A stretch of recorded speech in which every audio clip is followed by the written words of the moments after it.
Yes, now we come to the point number third. Point number third. अपन ने जो बात की थी पॉइंट नंबर 2 के अंदर, पॉइंट नंबर 2 के अंदर जो अपने बात की थी वहां पे अपने बात की थी एग्जाम्पशन के रिगार्डिंग, अदरवाइज टैक्सेबिलिटी भी साथ में था।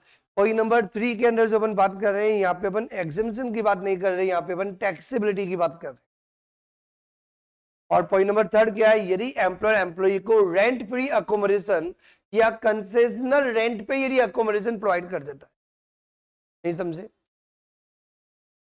आज फॉर एग्जाम्पल आप जयपुर के रहने वाले हो और कंपनी का नाम है फॉर एग्जांपल टाटा पावर, और टाटा पावर ने क्या किया, आपको फॉर एग्जांपल पोस्टिंग दी पूना के अंदर या कहीं और उन्होंने बोला कि आप आ जाओ हमारे अपने क्वार्टर है। जनरली बड़ी बड़ी कंपनीज, आपने नाम सुन रखा होगा, पता भी होगा, तो जनरली जो बड़ी बड़ी कंपनीज है, जो बड़े बड़े हाउसेज हैं, उनके अपने क्या होते हैं, क्वार्टर्स बने होते हैं।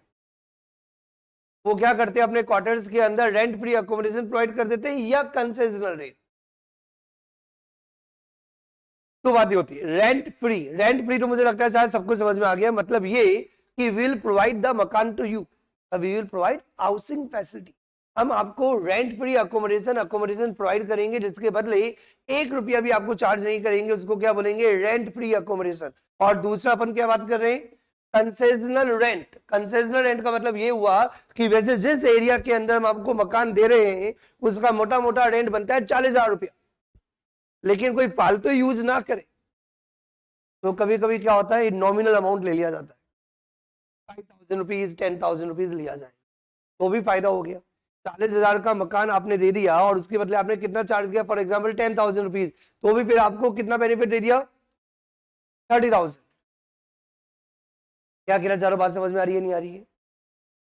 अभी मैं वैल्यू की बात नहीं कर रहा हूं, मैं जनरली मोटा मोटा बता रहा हूं। तो अब यहाँ पे अपन डायरेक्टली आते हैं रेंट फ्री अकोमोडेशन। किसकी बात कर रहे हैं बेटा अपन, यदि कोई भी एम्प्लॉयर एम्प्लॉय को यदि रेंट फ्री या concessional rent accommodation facility provide करता है। अब जब अकोमोडेशन की यदि अपने बात की है, मकान की यदि अपने बात की है, तो मकान भी दो टाइप के होते हैं, फर्निश्ड और unfurnished. One is a furnished, another is a unfurnished. शायद सबको पता है क्लास के अंदर फर्निश्ड और अनफर्निश्ड क्या होता है।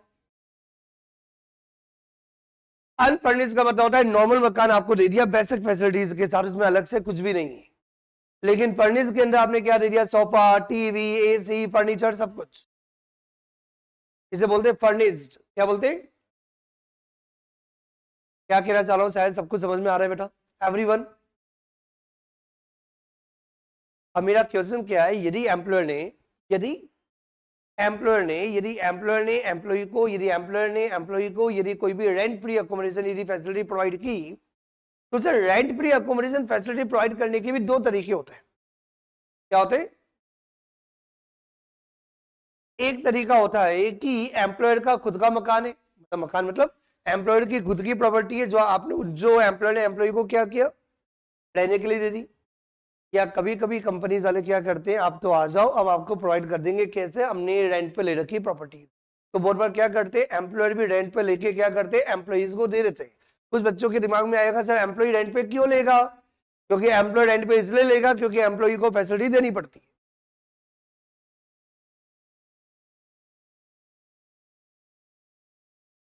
कोई बंदा ऑलरेडी दिल्ली में रहने वाला है, अब दिल्ली में रहने वाला है, उसकी फॉर एग्जाम्पल पोस्टिंग आप कोई छोटी सिटी में कर दो या कहीं भी कर दो, नहीं मैं तो नहीं आऊंगा, तो ये क्या है, आ जाओ, रहने का अरेंजमेंट हम कर देंगे, आपसे 1 रुपए भी चार्ज नहीं करेंगे। अब एम्प्लॉयर एम्प्लॉई को यदि रहने का अरेंजमेंट यदि प्रोवाइड कर रहा है, तो रहने का अरेंजमेंट दो तरीके से हो सकता है, या तो एम्प्लॉयर का खुद का होगा, या वो भाड़े पे लेके भी तो दे सकता है। समझ में आ रही बात? अब सबसे इंपॉर्टेंट पॉइंट,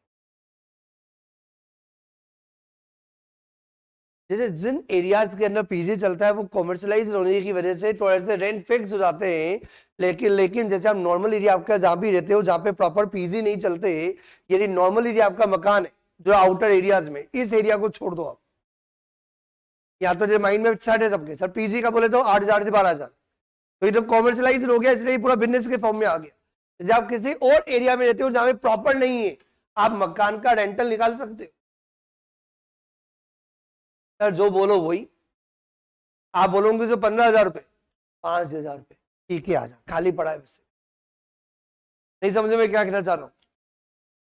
आप थोड़ा सा याद करो, जयपुर में जो बहुत सारे लोकल जयपुर के रहते हैं या बाहर के रहते हैं, किसी भी एरिया में यदि आप रहते हो, यदि वो प्रॉपर कॉमर्शियलाइज प्लेस नहीं है, कॉमर्शियलाइज प्लेस होता है तो क्या होता है, रेंट फिक्स हो जाता है मोटा मोटा।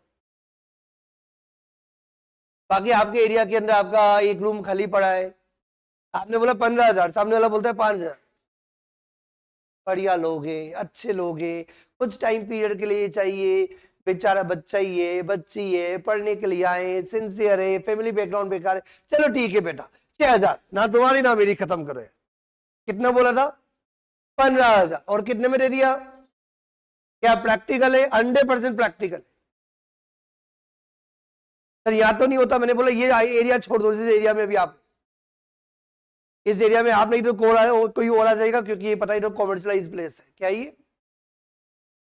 क्या क्या चारों बात समझ में आ रही है? इसलिए गवर्नमेंट ने क्या बोला कि रेंटल डायरेक्टली ऐसे नहीं देखा कि मार्केट में क्या रेंट बनता है, इन्होंने रेंट कैलकुलेट करने का तरीका निकाला कि आपके सैलरी के परसेंटेज के आधार पे हम कैलकुलेट कर लेंगे, और यहाँ पे हम एग्जेम्पशन की बात नहीं कर रहे, यहाँ पे हम टैक्सेबल की बात कर रहे हैं। किसकी बात कर रहे हैं?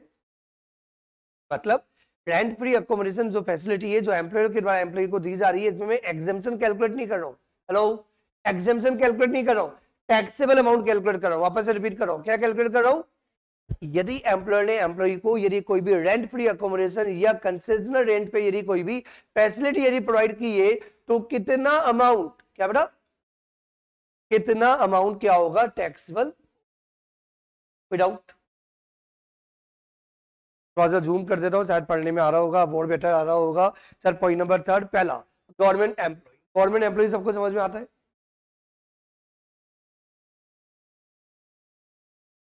गवर्नमेंट एम्प्लॉय का मतलब ये हुआ कि जो अपने आरएएस ऑफिसर्स होते हैं, और नॉर्मल भी जो गवर्नमेंट अपने एम्प्लॉइज को क्या करती है, अकोमोडेशन प्रोवाइड करती है, सबको पता होगा। मैंने high court and supreme court के जजेस की बात नहीं की, normal RAS officer, IAS officer, बाकी आपको पता ही है गवर्नमेंट क्या करती है, क्वार्टर देती है ना। तो यदि आप गवर्नमेंट के एरिया आप एम्प्लॉइज हो तो गवर्नमेंट क्या करती है? क्वार्टर्स प्रोवाइड करती है। तो क्या फैसिलिटी है या नहीं? तो फैसिलिटी तो है, तो यहाँ पे हम एग्जेम्पशन नहीं बताएंगे। एग्जेम्पशन की बात इसलिए नहीं करेंगे क्योंकि कितना अमाउंट टैक्सेबल होगा, कितना रेंट है, वो निकालना बड़ा डिफिकल्ट है। जनरली आपको पता होगा पुलिस के अंदर भी होता है, और भी बहुत सारे गवर्नमेंट डिपार्टमेंट है जहाँ पे गवर्नमेंट के द्वारा क्या दिया जाता है, अकोमोडेशन प्रोवाइड किया जाता है। क्या दिया जाता है? तो कुछ बच्चों के दिमाग में आएगा, सर जहां भी गवर्नमेंट ने अकोमोडेशन दिया है वहां पे जाके आप रेंट पता कर लो। ऐसे नहीं होता। गवर्नमेंट ने कोई लाइसेंस फीस डिसाइड कर रखी है, तो सेंट्रल गवर्नमेंट या स्टेट गवर्नमेंट के द्वारा जो भी लाइसेंस फीस डिसाइड की जा रही है, उतना अमाउंट टैक्सेबल होगा यदि आप गवर्नमेंट एम्प्लॉय हो तो। कोई कंफ्यूजन? ये क्या है? टैक्सेबल मतलब बेनिफिट उतना नहीं मानते जितना कि रेंट होता है, क्योंकि रेंट कैसे पता लगाया जाएगा? क्योंकि आपको पता होगा बहुत बार क्या होता है, गवर्नमेंट आउटर एरियाज में जाके भी क्या करती है, पूरा अकोमोडेशन बना देती है, और अब आउटर एरियाज के अंदर रेंटल निकालना इजी है क्या? बताओ। तो इसलिए क्या होगा, क्या वैल्यू होगा, इतना दिमाग ही नहीं लगाते। क्या लगाते हैं अपन? Licence fee decided by government. तो जितना भी लाइसेंस फीस गवर्नमेंट ने डिसाइड कर रखा है, उस अकोमोडेशन का जो एम्प्लॉयर ने गवर्नमेंट एम्प्लॉय को जो प्रोवाइड किया है, एम्प्लॉयर ने जो गवर्नमेंट एम्प्लॉय को जो भी अकोमोडेशन प्रोवाइड किया है, उसका जो भी लाइसेंस फीस है, क्या बेटा,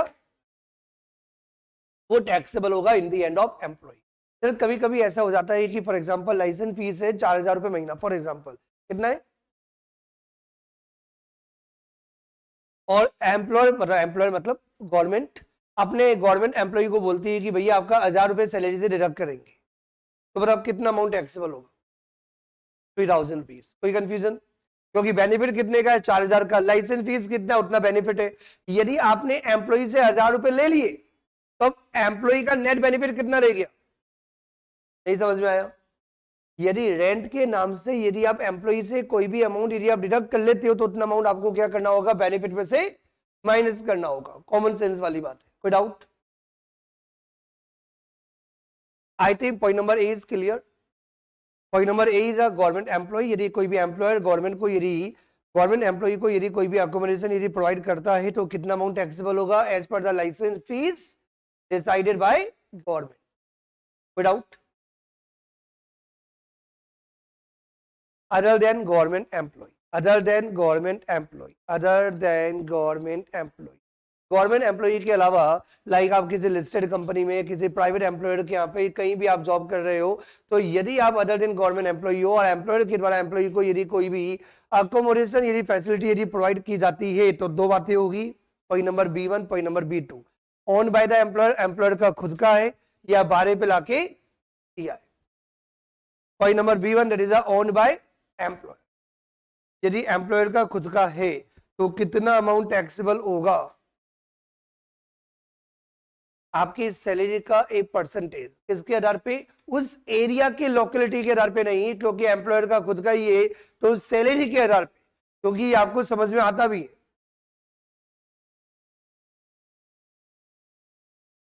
यदि कोई एम्प्लॉय होगा जिसकी सैलरी ज्यादा होगी तो उसको बड़ा अकोमोडेशन दिया जाएगा, तो ये छोटा एम्प्लॉय है तो उसको छोटा अकोमोडेशन दिया जाएगा। अकोमोडेशन में भी डिफरेंसेस होते हैं या नहीं होते? होगा ना। ऑब्वियसली सैलरी के आधार पे, किसके आधार पे? अब सैलरी का जो परसेंटेज जो आपको लगाना है, तो इसलिए हमने क्या किया, सैलरी का परसेंटेज ले लो, जिससे कि अपने आप हो जाएगा, बड़ा हो या छोटा हो उससे क्या मतलब है, क्योंकि सैलरी के परसेंटेज के आधार पे क्या किया जाएगा, डिसाइड किया जाएगा, रादर देन 2 रूम का दिया या 3 रूम का दिया या 4 रूम का दिया, क्या दिया उसमें अपन दिमाग लगा ही नहीं रहे। अपन किस पर दिमाग लगा रहे हैं? सैलरी का परसेंटेज।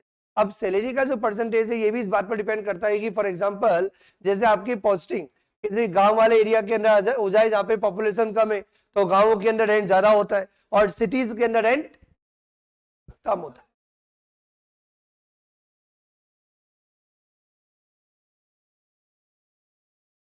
ये तो हर बच्चे को पता ही होना चाहिए। मैंने क्या बोला? कुछ चीजें कॉमन सेंस वाली होती है, वो पता ही होनी चाहिए, हम भी तो यही रहते ना। गांवों के अंदर रेंट सर है ही नहीं, अभी तो आपने कंस्ट्रक्शन करा ही नहीं रखा, वरना सबके पास गांव में प्रॉपर्टी सर कंस्ट्रक्शन करा लेते, रेंट पे दे देते। सर सिटी के अंदर कोई प्रॉपर्टी और खाली पड़ी हो ना सर, आज कंस्ट्रक्शन कराएंगे लोन लेके, सर रेंट मिलता है अच्छा। क्या कहना चाह रहे हो, बात समझ में आ रही है नहीं आ रही है? तो इसका बताइए किस पर बेस्ड होता है? पॉपुलेशन पर भी। जैसे पॉपुलेशन बढ़ती जाती है, आपको पता है कि डिमांड बढ़ती है तो रेंटल बढ़ता है। तो यहाँ पे क्या कर रखा है, टैक्सेबिलिटी कैलकुलेट कर रखी है on the basis of population.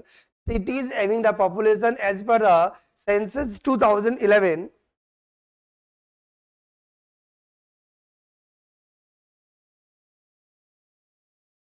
not exceeding 15 lakh rupees. अभी 2011 है, ये जब चेंज होगा मैं बता दूंगा। नॉट एक्सीडिंग 15 लाख रुपीस, कितना?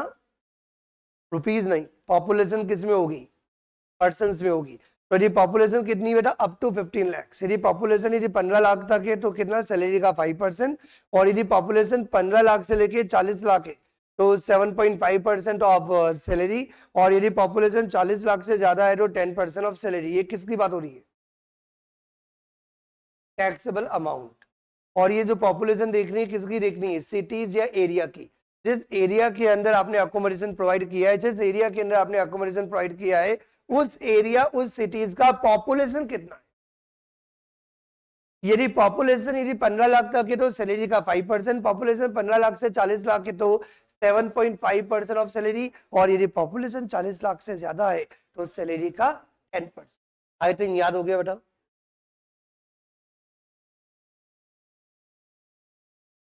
कोई कंफ्यूजन? यहाँ पे भी वही बात है, यहाँ पे भी एम्प्लॉयर ने एम्प्लॉय को क्या किया? अकोमोडेशन प्रोवाइड कर दिया और बोला महीने का 1000 रुपए काटेंगे या फॉर एग्जांपल पूरे साल भर का 6000 रुपए काटेंगे। तो ये जो अमाउंट आया ये क्या अमाउंट है? ये टैक्सेबल है। लेकिन एम्प्लॉय की जब से फॉर एग्जांपल आपने 2000 रुपए ले लिया साल का, तो जितना भी अमाउंट आ रहा है 5% या 7.5% 10% ऑफ सैलरी, तो आप माइनस क्या करोगे? आवाज नहीं आ रही? फिर आप माइनस करोगे जितना अमाउंट आपने एम्प्लॉय से recovered, remaining amount will be taxable in the end of employ. कोई डाउट? ऐसा पर गवर्नमेंट वाले के लिए भी किया था कि जितना लाइसेंस फीस है वो टैक्सेबल है। और वैसे अपन ने यहाँ पे भी किया कि यदि एम्प्लॉयर का खुद का ओन है और यदि कोई भी रेंट फ्री अकोमोडेशन फैसिलिटी यदि प्रोवाइड की जा रही है तो देन पॉपुलेशन के आधार पे क्या किया जाएगा? डिसाइड किया जाएगा 5%, 7.5% या 10%। Right everyone? और यदि एम्प्लॉय से कोई भी अमाउंट यदि आपने रिकवर किया तो उसको आप क्या कर लोगे? डिडक्ट। कॉमन सेंस वाली बात।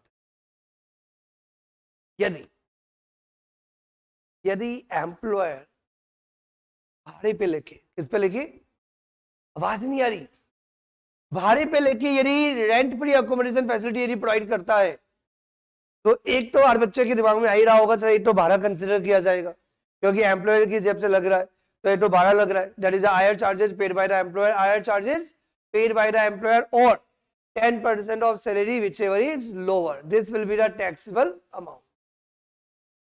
I repeat, यदि कोई भी एम्प्लॉयर यदि एम्प्लॉई को यदि अकोमोडेशन फैसिलिटी यदि प्रोवाइड करता है और वो जो अकोमोडेशन फैसिलिटी प्रोवाइड की है वो एम्प्लॉयर ने रेंट पे लेके दी है, तो सिंपल सा पॉइंट ये आता है, एक तो बेनिफिट डायरेक्टली समझ में आ गया कि जो अकोमोडेशन दिया उसका रेंटल में पे कर रहा हूं, उसका हायर चार्जेस में पे कर रहा हूं, तो वन इज हायर चार्जेस। अब हायर चार्जेस कितना भी हो सकता है तो कंपेयर विद सैलरी का 10%, तो hire charges paid by the employer, बोलो hire charges paid by the employer और 10% ऑफ सैलरी व्हिचएवर इज lower, whichever is, this is the taxable amount. Again यहाँ पे वही, यदि एम्प्लॉय को बोलता है कि भैया हम भाड़े पे लेके आपको अकोमोडेशन फैसिलिटी प्रोवाइड करेंगे लेकिन साल भर का 5,000 रुपए काटेंगे, तो अपन क्या करेंगे बेटा, पहले टैक्सेबल अमाउंट कैलकुलेट करोगे, higher charges paid by the employer और 10% of salary whichever is is lower minus जितना भी अमाउंट आपने एम्प्लॉय से रिकवर किया वो माइनस कर दो, that is a net taxable amount. I think clear to everyone, तेज बोलो,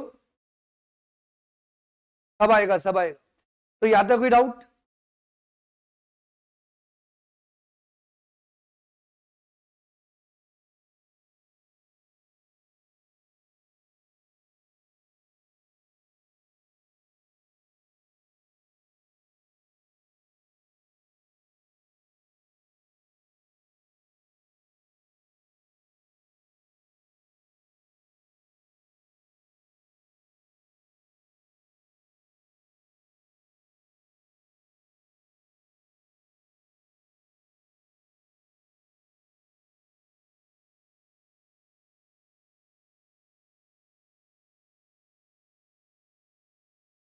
यहां तक मुझे लग रहा है सबको क्लियर है, कोई कंफ्यूजन नहीं है।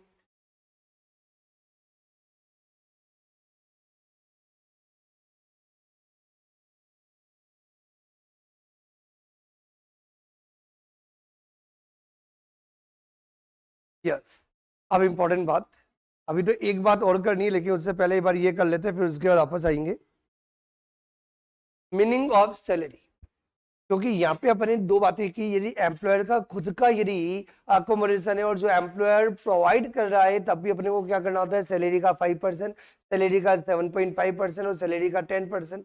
और यदि फॉर एग्जांपल हम एम्प्लॉयर ने भाड़े पे लेके यदि अकोमोडेशन फैसिलिटी यदि प्रोवाइड की है तो जितना हायर चार्जेस है कंपेयर विथ 10% ऑफ सैलरी, तो इसलिए हमारे लिए बहुत इंपॉर्टेंट हो जाता है कि सैलरी में क्या क्या इंक्लूड होगा और क्या क्या इंक्लूड नहीं होगा, अगेन वेरी इंपॉर्टेंट। और इसलिए सैलरी वाला चैप्टर बच्चों के लिए याद करने के लिए बहुत इंपॉर्टेंट हो जाता है, जिसका फ्रीक्वेंटली रिवीजन होना चाहिए कि बार बार सैलरी वर्ड आता है और हर जगह सैलरी का एक नया मतलब होता है। तभी मैंने क्या कहा था, मैं पढ़ाऊंगा तुम्हें समझ में आएगा लेकिन नंबर नहीं आएंगे। अब शायद आपको समझ में आ गया होगा, नंबर का समझने से लेना देना नहीं होता, क्योंकि हर बच्चे को इनकम टैक्स इजी लग रही है सर, कुछ है ही नहीं, समझ में पूरा आ रहा है, लेकिन इसमें क्या है, याद करने का भी बहुत है, आपको फ्रीक्वेंटली रिवीजन करने पड़ेंगे, जितना ज्यादा आप रिवीजन करोगे, बार बार रिवीजन करोगे, तब जाके आपको क्या होगा, एक्यूरेटली मौके पर याद आ जाएगा, इस जगह ये सैलरी है और इस जगह ये सैलरी है। मीनिंग ऑफ सैलरी, BDBACM याद करने के लिए इजी बना दिया, BDBACM, B for basic salary, D for dearness महंगाई भत्ता, डियरनेंस अलाउंस, लेकिन if as per terms of employment, B for bonus, पहली बार बोनस भी इंक्लूड हुआ है, जनरली अपन ने कभी बोनस इंक्लूड नहीं किया है, लेकिन for the purpose of accommodation facility यदि एम्प्लॉयर एम्प्लॉय को यदि देता है, वहां पे यदि अपन सैलरी की यदि बात करते हैं तो सैलरी में क्या आएगा, BDBACM, B for basic pay, D for dearness allowance, कौन सा वाला, if as per terms of employment वाला, फिर उसके बाद B आता है, B for bonus, and then उसके बाद आता है ए फॉर अलाउंसेस, लेकिन अलाउंसेस का एग्जेम्प्ट वाला पोर्शन नहीं, अलाउंसेस का टैक्सेबल वाला पोर्शन। कितने हो गए? B D B A, then C और एम, सी फॉर कमीशन। और यहाँ पे जो सी फॉर कमीशन लिया जाएगा वो ऑल टाइप ऑफ कमीशन लिया जाएगा, चाहे वो टर्नओवर का परसेंटेज हो, चाहे वो फिक्स्ड हो, कैसा भी कमीशन हो, सारे कमीशन इंक्लूड किए जाएंगे। तो C for commission, then C M, M for other monetary income that is excluding perk. कोई डाउट? आई रिपीट, हमें क्या करना है? सैलरी का मतलब देखना है कि सैलरी के अंदर क्या क्या इंक्लूड करना है। अगेन आई रिपीट, क्या इंक्लूड करना है for the purpose of accommodation facility?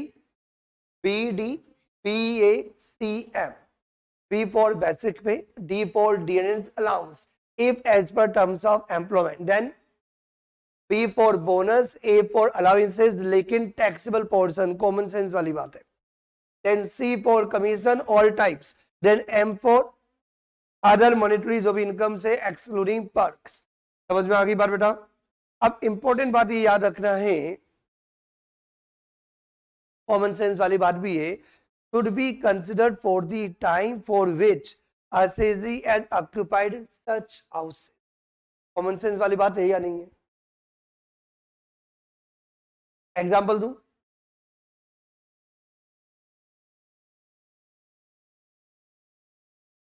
आप मेरे यहाँ पे पूरे साल भर जॉब करते, अप्रैल टू मार्च पूरा प्रीवियस ईयर, मैंने आपको अकोमोडेशन आके ऑफर किया, एक दिन खुश हो गया, क्या बात है, एम्प्लॉय बड़ा बड़ा अच्छा है, चलो एक काम कर, आ जाओ मेरे अकोमोडेशन में, वहां पे दे देता हूं तुम्हें। कब बोला मैंने? नवंबर में। कब बोला? तो मैंने आपको अकोमोडेशन फैसिलिटी कब प्रोवाइड की है? या अकोमोडेशन फैसिलिटी प्रोवाइड की है तो हो सकता है पहले भी प्रोवाइड करता था, लेकिन पहले तो आप क्या करते थे, गर्लफ्रेंड या बॉयफ्रेंड या रिलेटिव, नाना या दादा या नानी या मौसी या जो भी। अब क्या हुआ, मौसी ने परेशान करना स्टार्ट कर दिया, इतने बजे लेट क्यों आते? तो जॉब में तो प्रॉब्लम आएगी आएगी। तो आपने क्या बोला? प्रैक्टिकल चीज बता रहा हूं, हो जाता है ना। तो अप्रैल में आप क्या गए थे? मुंबई गए थे। मुंबई में गए थे तो आपकी क्या थी? कजन दादी, कजन दादा, कजन नाना, नाना नानी, मौसी, मौसा, dot dot dot dot dot number person देते थे। तो पहले उन्होंने 3 महीने रख लिया, लेकिन 3 महीने बाद वो भी परेशान हो गए, आप भी परेशान हो गए। आपको लगता है कमाते तो ही, और फिर एम्प्लॉय ने भी बोला, क्योंकि दूर भी पड़ता था। क्या पड़ता था? दूर भी पड़ता था। एम्प्लॉय ने बोला कि अपना तो बगल में ही है, आ जाओ। तो अकोमोडेशन फैसिलिटी आपने अवेल्ड कब की है? फैसिलिटी कब प्रोवाइड की है उससे ज्यादा इंपॉर्टेंट क्या है, अवेल्ड कितने महीने के लिए की है। तो फॉर एग्जांपल आपने अवेल्ड की नवंबर में, तो नवंबर, दिसंबर, जनवरी, फरवरी, मार्च, तो सैलरी पूरे 12 महीने की लेंगे, 5 महीने की लेंगे? तो सैलरी तो पूरे 12 महीने की लेंगे, but for the purpose of this accommodation facility 5 महीने की है। तो जो अकोमोडेशन फैसिलिटी कैलकुलेट करते टाइम जब आप सैलरी कैलकुलेट करोगे तो 5 महीने की लोगे। अब समझ में आया कि नहीं आया? चलो ये भी कोई बात है करने की, कॉमन से समझ में आया कि नहीं आया? मैं बार बार रिपीट कर रहा हूं, कुछ याद करने का टॉपिक है, कुछ समझने वाला टॉपिक है, तो कॉमन सेंस में आ जाता है। जब आप सैलरी कैलकुलेट करोगे तो पूरे 12 महीने की सैलरी आएगी, लेकिन जब अकोमोडेशन फैसिलिटी एम्प्लॉय ने जब 5 महीने या 6 महीने ही अवेल किया है, तो उस पीरियड के लिए जब आप सैलरी कैलकुलेट करोगे, तो जब सैलरी कैलकुलेट किया जाएगा for the purpose of accommodation facility, तो वो उसी पीरियड का कैलकुलेट किया जाएगा जितने पीरियड के लिए एम्प्लॉय ने अकोमोडेशन फैसिलिटी क्या की है, अवेल की है। अब बात है, मजा आ गया? कोई कंफ्यूजन? वापस से नोट नंबर 1 सबको समझ में आ रहा है बेटा? यहाँ पे अपन क्या कंसीडर कर रहे हैं? सैलरी। सैलरी के अंदर क्या आएगा बेटा? B D B A C M. Sir याद हो गया, इसके नीचे लिखा हुआ है क्लियरली, कुछ should be consider for that time period for which assessee has occupied such houses या assessee availed accommodation facility from employer, right? Another important point, इस पीरियड की जो भी आप सैलरी जो कंसीडर करोगे वो एक्चुअल बेसिस पे लोगे। एक्चुअल क्या होता है? एक्चुअल का मतलब ये हुआ कि जैसे मैंने अभी आपको लॉजिकली बताया कि नवंबर में आपने अकोमोडेशन फैसिलिटी अवेल की थी, तो नवंबर में आपने अवेल की, तो नवंबर, दिसंबर, जनवरी, फरवरी, मार्च, इन 5 महीने की सैलरी लेनी है, not on the basis of कि कितना एडवांस में रिसीव कर लिया या कितना एरियर से। तो एरियर ऑन सैलरी हो तो वो भी इग्नोर कर दो, एरियर मतलब बकाया। तो सैलरी मिली हो या नहीं मिली हो या एडवांस मिली हो सब इग्नोर कर दो, आपको एक्चुअल बेसिस पे लेनी है। क्या बोला? नवंबर टू मार्च ड्यू बेसिस पे लेनी है। समझ में आ गई बात? ये दिख गया सबको? Salary will be calculated year on the due basis, advance salary, arrears of salary should not be consider. ये समझ में आ रहा है तो आगे बढ़ू। स्टार्टिंग में मैंने एक इंपॉर्टेंट बात बताई थी आपको,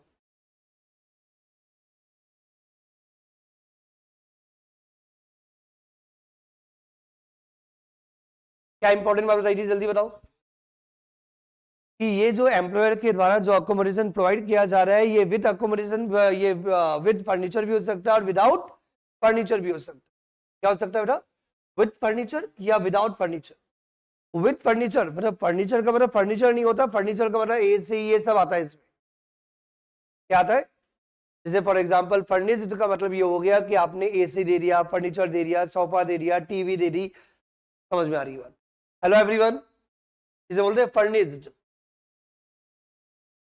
तो यदि आपने अकोमोडेशन फैसिलिटी के साथ आपने फर्नीचर भी प्रोवाइड किया मतलब विद फर्निश्ड दिया, तो फिर दो बातें होगी, क्या वो एम्प्लॉयर का खरीदा हुआ है या एम्प्लॉयर ने भाड़े पे लाके दिया। जैसे फॉर एग्जांपल जो भी आपका टीवी है तो एम्प्लॉयर ने टीवी, एसी और सोफा इंस्टॉल करके दे दिया, लगा के दे दिया, और ये एम्प्लॉयर का खरीदा हुआ है, तो कितना बेनिफिट माना जाएगा? आपको पता होगा ये जो भी फर्नीचर दिए जाते हैं, ये जो भी फर्निश्ड फैसिलिटीज है लाइक टीवी और क्या बोला मैंने, एसी और सोफा, टाइम के साथ इसका प्राइस क्या होता है? इंक्रीज होता है। ये पता है सबको? तो बच्चे मुंडी भी ला रहे थे, हाँ जी हाँ जी हाँ जी। सुन तो लो, आपके घर में भी ऐसे लगा होगा, आपके घर में भी टीवी लगा होगा, तो आपने टीवी जो खरीदा होगा वो खरीदा होगा 1 लाख रुपए का, 1.5 लाख रुपए का, 70,000 का, और आज कितने का हो गया? 2 लाख का। सर नहीं, आज बेचेंगे तो 25,000 भी नहीं मिलेगा, डिपेंडिंग आपने कब खरीदा था, कि 2 साल हो गए, 3 साल हो गए, 4 साल हो गए, 5 साल हो गए। मैं क्या कहना चाह रहा हूँ, बात समझ में आ रही है नहीं आ रही है? तो इसका मतलब ये होता है सर, वियर एंड टीयर होता है। ये आपने रट्टा मारा होगा 11th में कि यदि आप कोई भी ये असेट परचेज करते हो ना, ये वाली क्या बोलते हैं, एसी परचेज करना, ये सोफा खरीदना, ये सब क्या होते हैं? अपनी डेप्रिसिएबल होती है। क्या होती है? डेप्रिसिएबल। इनके ऊपर 8 साल क्या होता है? वियर एंड टीयर की वजह से इनकी वैल्यू कम होती है। समझ में आ गई बात? उतना ही परसेंटेज ऐड कर दो। तो यहाँ पे इन्होंने माना है 10%। कितना percent? 10% per annum of the cost, मतलब एवरी ईयर 10% आपको चार्ज करना है ऑफ द कॉस्ट। कॉस्ट मतलब, क्योंकि डेप्रिसिएशन चार्ज करने के भी 2 तरीके होते हैं, यदि आपको गलती से याद हो, SLM और WDV method. SLM straight line method, जहां पे ओरिजिनल कॉस्ट का परसेंटेज होता है, और WDV के अंदर ओरिजिनल कॉस्ट नहीं, रिटर्न डाउन वैल्यू पर होता है। याद आया? तो यहाँ पे WDV पर नहीं होगा, 10% क्या लगेगा? ओरिजिनल कॉस्ट का होगा। मीन एवरी ईयर 10% लिया जाएगा ऑफ द ओरिजिनल कॉस्ट। ऊपर का माला है, ऊपर का माला है, आवाज नहीं आ रही? ए माला, यस। यहीं पे वे बच्चों से गलती होती है। मैं आपको टाइम कम से गलतियां करवाने की बजाय डायरेक्टली बता रहा हूं कि कहां कहां गलती कर सकते हो। जैसे अभी मैंने क्वेश्चन दी, बोला कि एम्प्लॉयर ने एम्प्लॉय को क्या किया? अकोमोडेशन प्रोवाइड किया और एम्प्लॉय ने अवेल किया फॉर एग्जांपल नवंबर में, तो 5 महीने की फैसिलिटी आएगी। तो अब फर्नीचर जो था वो था 1 लाख रुपए का, तो बच्चा क्या करेगा? 1 लाख का 10% निकाल लेगा, तो 1 लाख का 10% जो आएगा वो गलत होगा, क्योंकि फैसिलिटी ली कितने महीने के लिए? तो 1 लाख का 10% तो पूरे 12 महीने का होगा, और आपने एम्प्लॉय ने बेनिफिट कितने महीने का लिया है? तो into 5 divide by 12।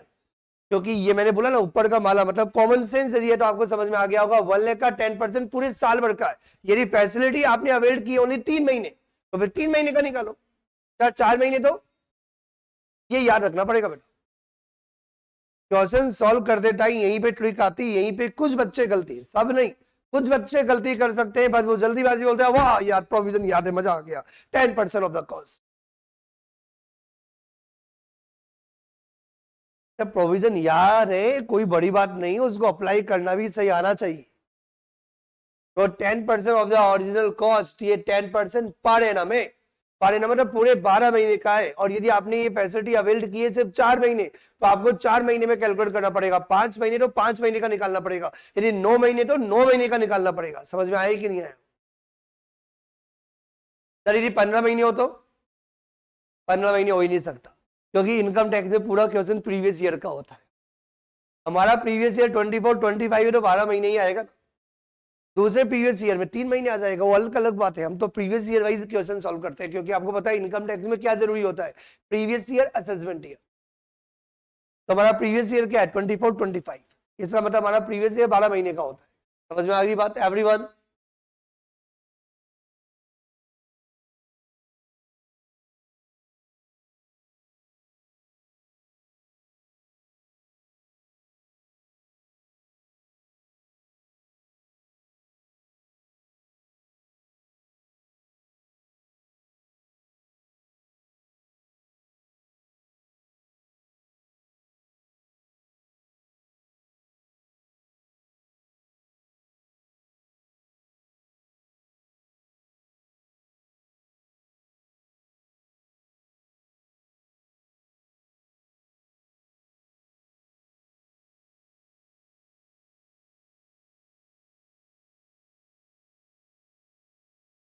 Ten percent 10% of cost भी समझ में आ जाते हैं, लेकिन कुछ बच्चे गलती ना करें इसलिए उनके लिए क्लियर कर दिया मैंने। 10% पर एनम ऑफ कॉस्ट का मतलब होता है that is the original cost. ये तो बताने की जरूरत ही नहीं है, तो समझ में आता है सर, इसमें गलती नहीं होगी। Point number B is hired by the employer. Hired by the employer का मतलब क्या होता है कि यदि एम्प्लॉयर ने ये जो भी फर्निश्ड फैसिलिटी जो प्रोवाइड की ये भी भाड़े पे लेके दी है, तब तो आपको पता है जो भी हायर चार्जेस है वो क्या हो जाएंगे, वो एम्प्लॉय के लिए बेनिफिट हो जाएंगे। और यदि एम्प्लॉय से जितना भी अमाउंट आपने रिकवर किया है वो ये जो अमाउंट आएगा उसमें से माइनस कर देंगे।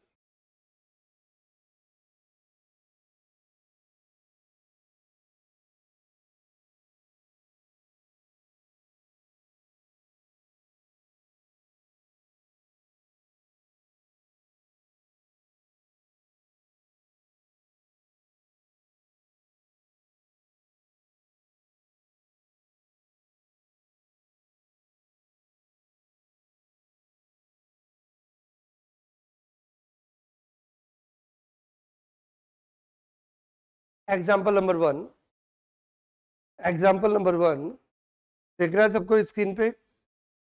Salary in Delhi Finance Corporation 18,000 rupees per month. Unfurnished accommodation in Delhi. According to census of 2011, the population is more than 40 lakhs. The population is more than क्या? Actual rent payable by the Delhi Finance Corporation is 30,000 rupees per annum. Actual rent payable by the Delhi Finance Corporation is 30,000 per annum. कौन सा वाला case होगा ये? दो होते, या तो एम्प्लॉयर का खुद का है या एम्प्लॉयर ने भाड़े पे लेके दिया है। यहाँ पे actual rent payable by the finance corporation उससे ही इंडिकेट हो रहा है। क्या इंडिकेट हो रहा है? आवाज नहीं आ रही? हायर्ड। तो फॉर्मूला क्या एप्लीकेबल होगा? Taxable amount is equal to rent या hire charges paid by the employer और 10% of salary whichever is lower. नहीं आया समझ में? तो hire charges paid by the employer is 30,000 rupees.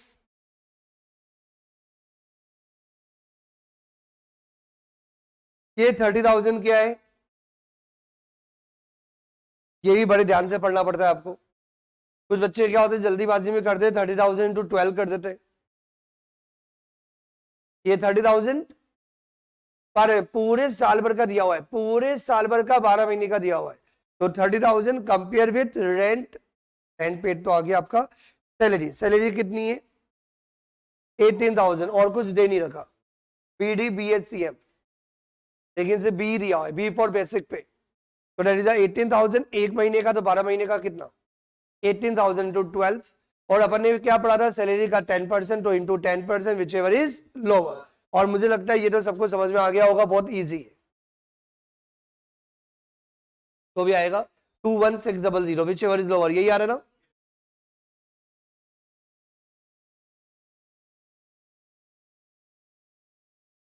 Salary as a professor in the Dayanand University Ajmer according to census of 2011 the population is not more than 15 lakh up to 15 lakh 16,400 रुपये per month.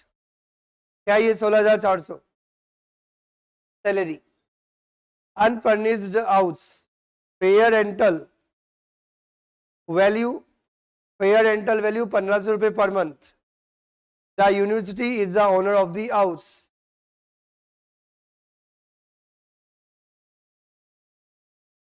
Rent और 10%। Rent कितना है? 1,500 रुपये। यही करेंगे ना।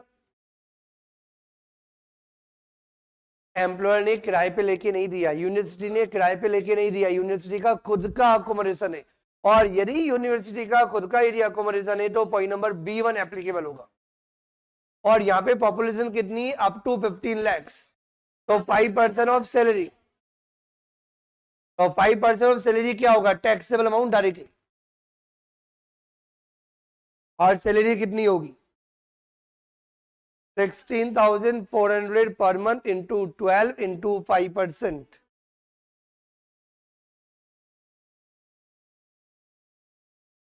इतना समझ में आ गया तो आगे बढ़ जाऊं। कंफर्म? कुछ बच्चों के दिमाग में भी आ सकता है जो पहली बार ही टैक्स पढ़ रहे हैं, सर एग्जाम में कैसे क्वेश्चंस आएंगे?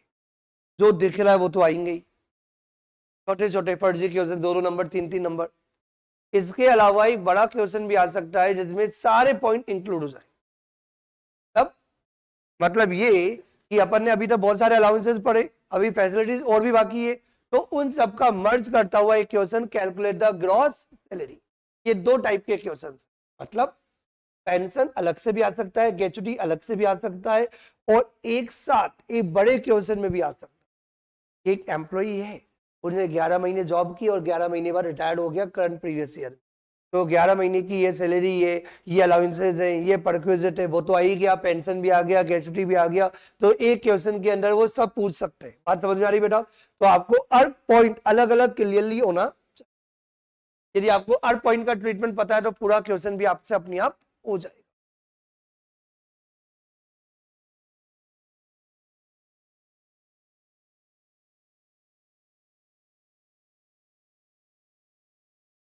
Example number 3, the assessee is a non government employee.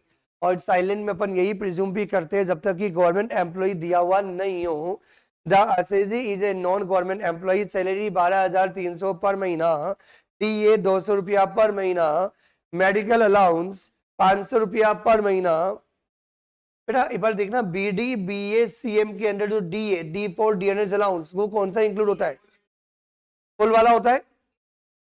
F वाला इंक्लूड होता है? एफ वाला इंक्लूड होता है? कौन सा इंक्लूड होता है?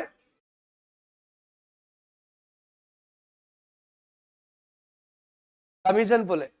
और डी फॉर डियरनेस अलाउंस सभी इंक्लूड होगा if as per terms of employment. तो बेसिक पे 12,300 रुपए, DA आपका 200 रुपया पर मंथ, मेडिकल अलाउंस आपका 500 रुपया पर मंथ।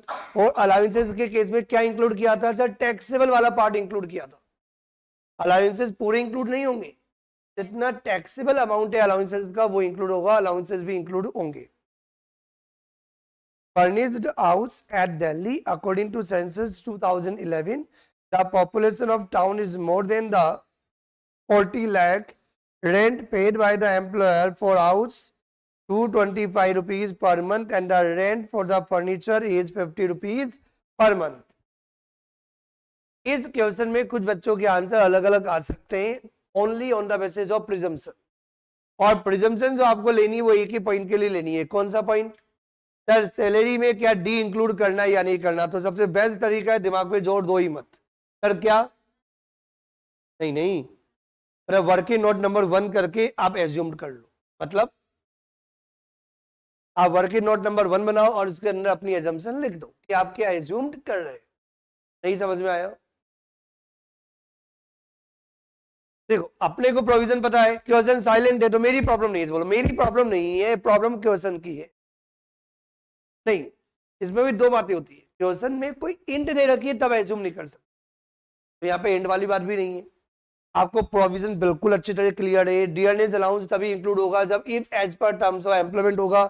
इसके रिगार्डिंग क्वेश्चन में कुछ भी नहीं दे रखा, तो क्या करो बेटा, वर्किंग नोट नंबर 1 बना लो और एज्यूम्ड कर लो, we assume that DA is as per the part of employment retirement benefit, मतलब as per the terms of employment है, as a part of retirement benefit है, तो ये 200 रुपया क्या हो जाएगा, इंक्लूड, अदरवाइज इंक्लूड नहीं होगा। तो क्या सही है, दोनों सही है, लेकिन बिना एजम्पशन के सही नहीं है। क्या बोला मैंने, हाँ, मतलब वर्किंग नोट लिखना बहुत जरूरी है टैक्स में।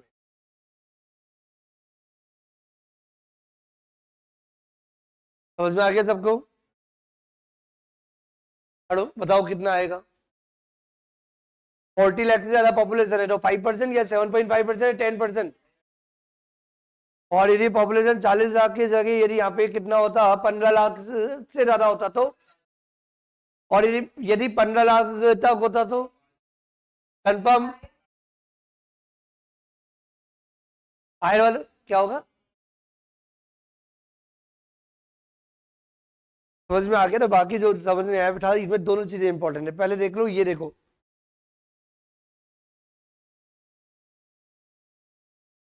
वैसे तो पूरे लेने दिया करो, देख लिया ना जिन बच्चों को समझ में आ गया था।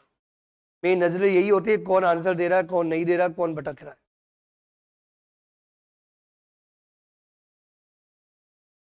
मैंने पहले ही बोला ना बेटा, मैं पढ़ा रहा हूं, समझ में 100% आएगा, पास होंगे नो गारंटी। रोज एक ही बात बोल रहा हूँ क्लास के अंदर।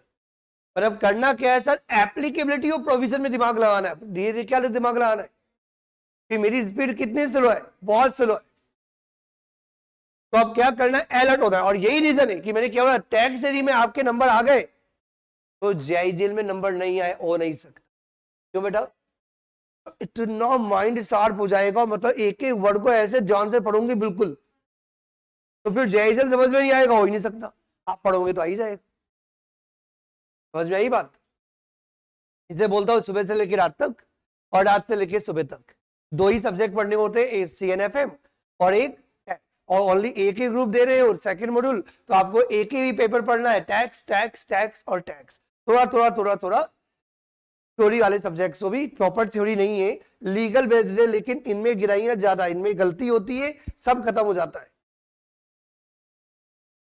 क्योंकि यदि आपने क्या किया, गलती से यहाँ पे 5, 7.5 और 10% वाला अप्लाई किया और 5 नंबर का क्वेश्चन है, आपके 0 है, पूरे 0 हो गए। और पूरा सही होता, पूरे सही होते 3 या 5 नंबर। समझ में आ रही बात? तो समझ आपको ये क्वेश्चन बड़े ध्यान से पढ़ना पड़ेगा, 1 बार 2 बार 3 बार 4 बार। समझ में आ रहा है? मेजोरिटी को समझ में आ गया था, लेकिन कुछ बच्चे फिर भी कंफ्यूज हो रहे थे, उनके लिए मैंने समझाया। I think clear to everyone. क्योंकि यहाँ पे एम्प्लॉयर ने भाड़े पे लाके क्या किया है, फैसिलिटी प्रोवाइड, कंफर्म। तो फॉर्मूला क्या अप्लाई होगा, higher charges paid by the employer 10% of salary whichever is lower. और सैलरी का मतलब क्या होगा, BD BA CM। तो सैलरी शायद आपके आगे होगी 15,600 रुपया एक महीने का, नहीं 12,300 प्लस 200 प्लस 500 इंटू 12, तो ये आ गई 1,56,000 रुपीज। क्या आया कि नहीं आया? इसका 10% और rent paid by the employer that is 225 rupees per month into 12, तो 2,700 रुपया विच एवर इज लोअर। तो अपना जो एग्जेम्प्ट अमाउंट होगा, एग्जेम्प्ट या टैक्सेबल, टैक्सेबल आता है, क्या आता है, टैक्सेबल, कितना अमाउंट, 2,700 रुपए। देखिए रुक जाओ, ये अनफर्निश्ड का है, बोलो ये अनफर्निश्ड का है। साथ में क्या दिया जा रहा है, रेंट फॉर फर्नीचर 50 रुपया, मतलब आपने क्या किया, फर्निश्ड दिया है ना, फर्निश्ड। और यदि फर्निश्ड दिया है तो क्या होगा, फर्नीचर का रेंट अलग से लिया, कितना अमाउंट, 50 रुपया पर मंथ। तो 12 महीने का कितना, 600 रुपए और ऐड कर दो, कितना आ जाएगा, 2,700 प्लस 600 दैट इज 3,300 रुपया। I think clear to everyone. Now we come to the question number this. ये क्वेश्चन के अंदर क्या करना है, वैल्यू ऑफ परक्विजिट आपको कैलकुलेट करना है in respect of rent free house. ये पूरा क्वेश्चन आपको दिया हुआ है, मैं करवाऊं, ये समझ में आ गया? ये जो क्वेश्चन दिया हुआ है इसके 3 पार्ट होंगे। यदि पॉपुलेशन 15 लाख तक है, 15 से 40 लाख है और मोर देन 40 लाख है। इस क्वेश्चन के अंदर जो इंपॉर्टेंट लाइन जो दी हुई है वो ये दी हुई है, accommodation with furnished,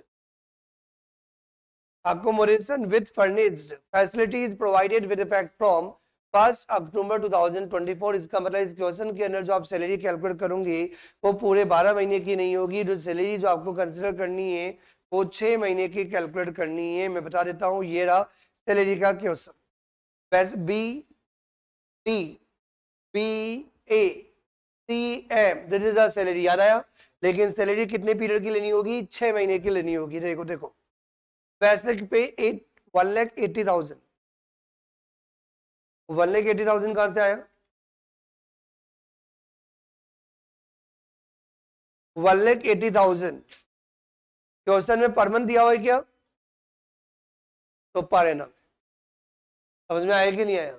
ये कुछ बच्चे बोलते हैं सर कैसे पता चला? बेटा एक मिनट, ये लाइन पढ़ो। Ashok is in receipt of the following amount from his employer during the previous year 24-25। 24-25 में आपको बेसिक पे 1,80,000 मिला है, तो मैं कैसे मान लूं कि ये पर मंथ है? क्वेश्चन में दे रहा है आपने 12 महीने में, प्रीवियस ईयर में 24-25 में आपको 1,80,000 मिला, तो इसका मतलब ये अमाउंट क्या है? पर एनम ही तो है। क्योंकि बहुत बार क्या होता है, बच्चा छोटे छोटे पॉइंट में बहुत बार अटक जाता है। अरे पर मंथ मानू या पर एनम मानू, चलो तभी तो आप पर मंथ लेते हो। बेटा क्वेश्चन में दे रखा है पर मंथ, और यहाँ तो क्वेश्चन में क्लियरली दिया है, मैं एज्यूम भी नहीं कर सकता। आप बहुत बार बोलते हो ना कि एज्यूम कर लो कुछ भी नहीं विथ लॉजिक। तो यहाँ पे तो आप एज्यूम भी नहीं कर सकते पर मंथ, क्योंकि क्या लाइन लिखी हुई है? प्रीवियस ईयर 24-25 में आपको जो बेसिक पे है 1,80,000, मतलब ये पूरे 12 महीने का है। अब डीए 25% क्या माना जाएगा? और basic pay as per terms of employment. Commission 5% of basic pay, और अपने पहले ही बोला था कमीशन कोई भी हो सब चलेगा। Bonus B D B A, B for bonus. और कितने महीने की लेनी है आपको ये सैलरी? पूरे को 6 महीने में कन्वर्ट कर दो। क्या क्या अपने कन्वर्ट? बेसिक पे 1,80,000 to 6 divided by 12, 90,000। 25% of basic पे 22,500। कैसे आया 90,000 का 25%? क्योंकि पहले अपने सैलरी 96 महीने की ले ली, बोनस 6 महीने का ले लिया, क्योंकि कितना है बोनस? 8,000 12 महीने का है, तो 6 महीने का 4,000। कमीशन पहले आपने 90,000 6 महीने की सैलरी का 5% ले लिया, तो इसको फर्दर कन्वर्ट करने की जरूरत नहीं है, तो 4,500 ये आ जाएगा आपके 6 महीने की सैलरी। और यदि आपने 6 महीने की सैलरी निकाल ली तो फिर तो आपको समझ में आ गया सर करना क्या है। बहुत इजी है एवरीवन, आवाज नहीं आ रही? तो valuation of unfurnished rent free accommodation 1,21,000 का 5%, 7.5%, 10%। ये किस पर डिपेंड करता है? यदि पॉपुलेशन अप टू 15 लाख तो 5%, पॉपुलेशन 15 से 40 7.5% ऑफ सैलरी, और पॉपुलेशन 40 लाख से ज्यादा तो 10% ऑफ सैलरी। लॉक कर दो एवरीवन, कोई doubt? No confusion? Confirm? Confirm?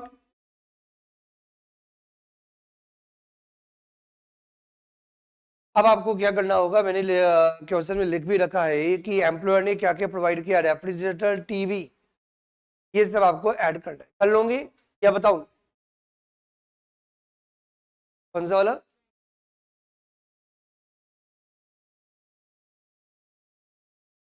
नहीं, paid 500 rupees per month towards rent of sofa.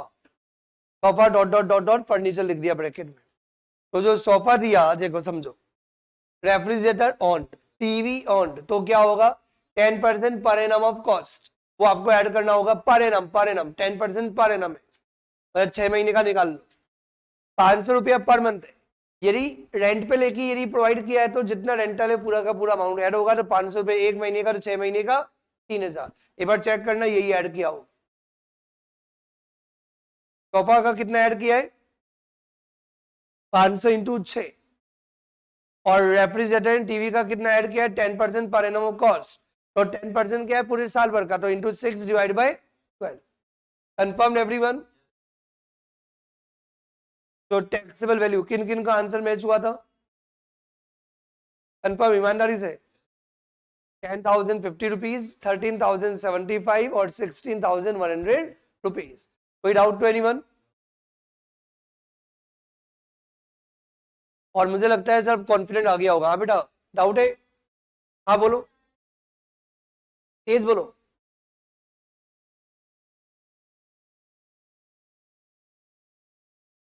ऐसे 1,000 नहीं करते बेटा, पाप लगता है। ऐसे बोलते ही कि टीवी का और रेफ्रिजरेटर का कितना ऐड होगा। मतलब एम्प्लॉयर ने रेफ्रिजरेटर टीवी दिया है तो कुछ तो ऐड करोगी ना, और ये एम्प्लॉयर ने भाड़े पे लाके दिया है, खरीद के दिया? तेज बोलो बेटा। और वो पढ़ना पड़ता है क्वेश्चन को, खरीद के दिया है। रेंट किसका है? तो फिफ्थ पास हो बेटा। सोफा रेंट पे लेके दिया, और रेफ्रिजरेटर टीवी की जो कॉस्टिंग है वो है 20,000 रुपया। तो 20,000 में रेफ्रिजरेटर टीवी खरीद के दे दी। कितने में? और एक साल का कितना परसेंट बोलो ना बेटा? 10% पर एनम ऑफ कॉस्ट लिख रखा है ना नोट्स में, देखो। यदि एम्प्लॉयर ने कोई भी फर्निश फैसिलिटी दे रखी है तो जो भी आपने दे रखा है ना, यदि परचेज करके दिया हो, चाहे रेफ्रिजरेटर दिया हो, चाहे टीवी दिया हो, चाहे एसी दिया हो, कुछ भी दिया हो, तो कितना परसेंट ऐड करना होगा फर्नीचर का? 10% per annum of cost. Cost कितनी? 20,000। सर 20,000 का 10% 2,000 आएगा, तो पूरे साल भर का आएगा, क्योंकि फैसिलिटी कितने पीरियड के लिए अवेल की है? 6 महीने। तो इंटू 6 डिवाइड बाय 12। ऐसे नहीं बोलते अलग से 1,000 रुपए ऐड कर दिया, बोलते फर्निश्ड फैसिलिटी का 1,000 रुपए ऐड होगा, रेफ्रिजरेटर का एंड टीवी का। कौन सा वाला point number third? Rent free accommodation. तो रेंट फ्री अकोमोडेशन के अंदर जो अपने बात कर रखी है, क्या बात कर रखी है?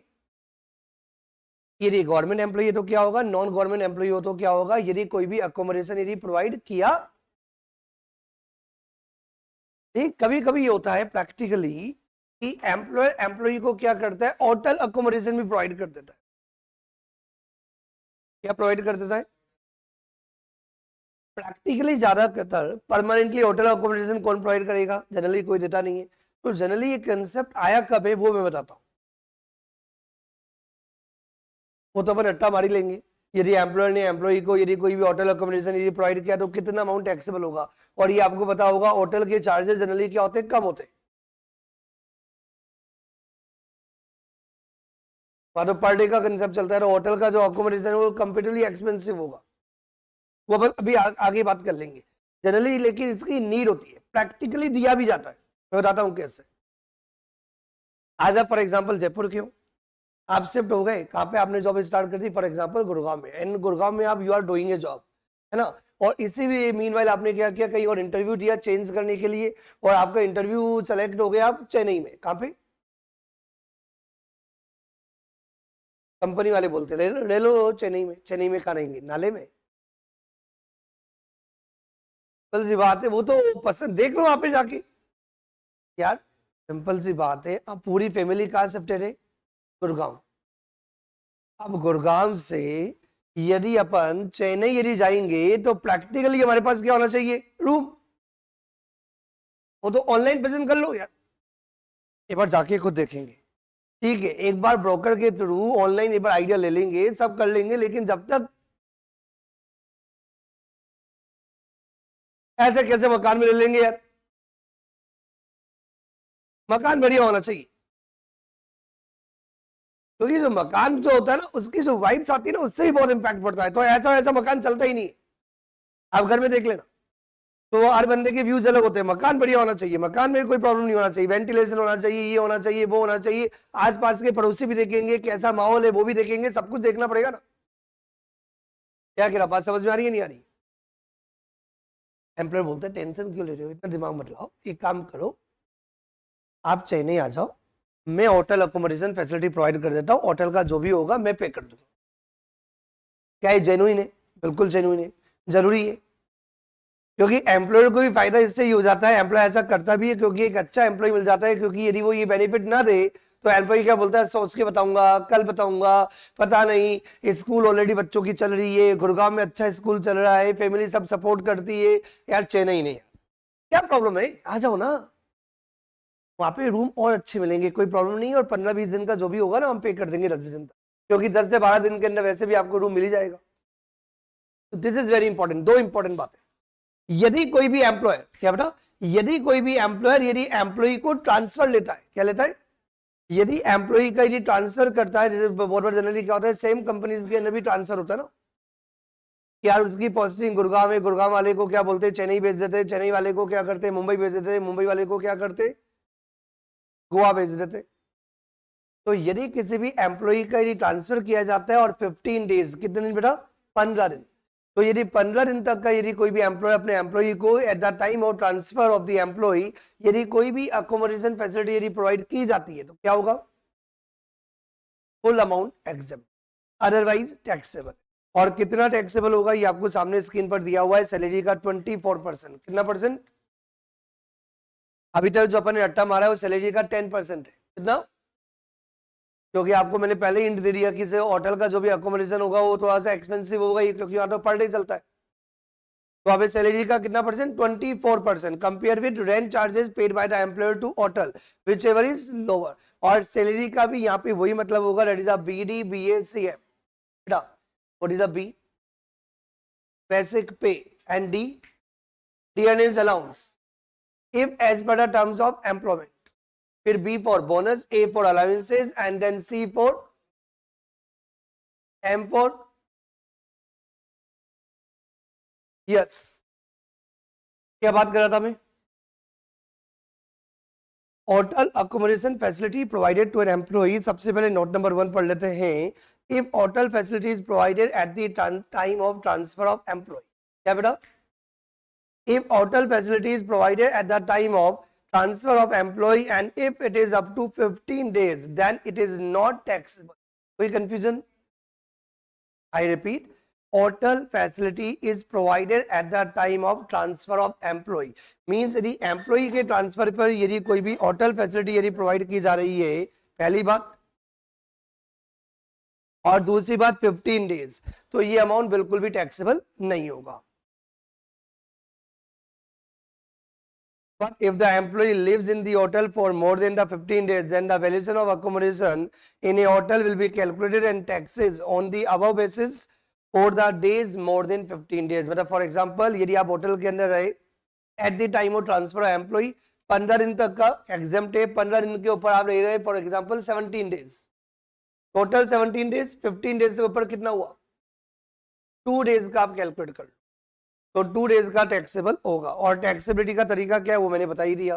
कितना अमाउंट टैक्सेबल होगा बेटा, सैलरी का 24%, सैलरी का 24%, बीडी बीएससीएम, तो ये आपका सैलरी होगा, इसका 24%, और जो भी होटल चार्जेस हैं विच एवर इज लोअर। और यदि एम्प्लॉय से कोई भी अमाउंट यदि रिकवर किया गया वो आपका बेनिफिट कम हो जाएगा, तो उतना अमाउंट आप क्या करोगे, डिडक्ट कर दोगे, रिमेनिंग अमाउंट जो भी होगा दैट विल बी टैक्सेबल। ये लाइन तो मैंने आपको कल भी बताई थी कि if any amount recover from the employ, शायद कुछ बच्चों को समझ नहीं आ रही हो, वैसे तो मुझे लगता है सबको आ ही रही है।